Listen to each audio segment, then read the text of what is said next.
Yes, kuna waida another days, siku nyingine. Natumai nyote mko poa.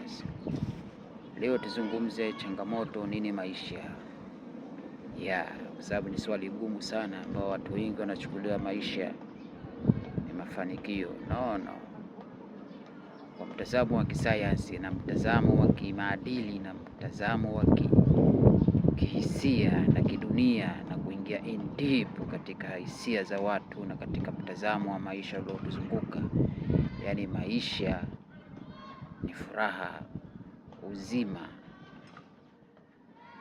na kukaa na kitu ambacho ukikaa nacho karibu kinakupa faraja na furaha na utulivu. Hayo ndo ni maisha.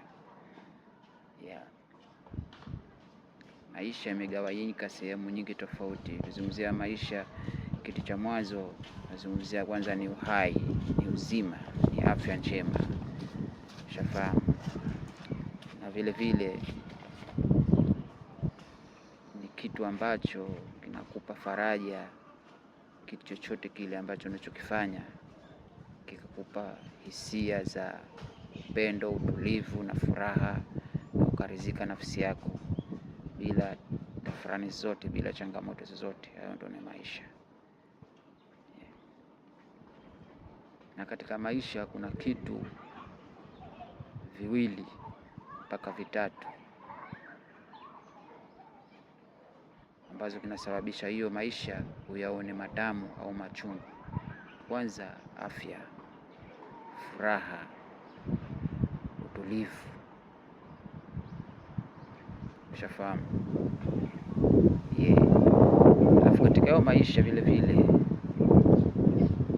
furaha inaingiliana na kitu ambacho umeshiba, umepata sehemu pazuri pa kukaa, usafiri, utulivu, freshi, naenda sehemu unayoitaka, upata usafiri kama gari au Vespa au baskeli, kitu chochote kile ambacho unachokipenda mwenyewe, ni furaha. Umepata mwanamke mzuri, mke, ni furaha. Afya ndo hivyo, kwa na afya njema, huumwi, huna matatizo yoyote, huugui na maumivu yana yoyote.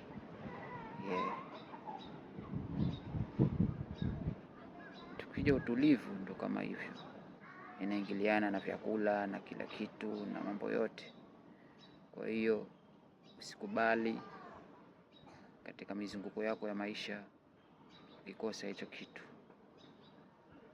Na vipi utakipata hicho kitu? Hicho kitu ni lazima kwanza uamini Mungu, alafu uriziki unachokipata ndio utaipata furaha ya maisha na utulivu wa maisha. Mazingatio muhimu katika lesson hii. Natumai nyote kwa short film hii umefarajika. Subscribe my YouTube Kojifa na utapata mambo tofauti.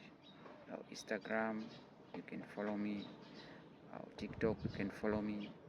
Unaweza kupata mambo tofauti, madini tofauti, kufundishana nini tabia za binadamu, vipi tuishi, na vipi tutaka kufanikiwa.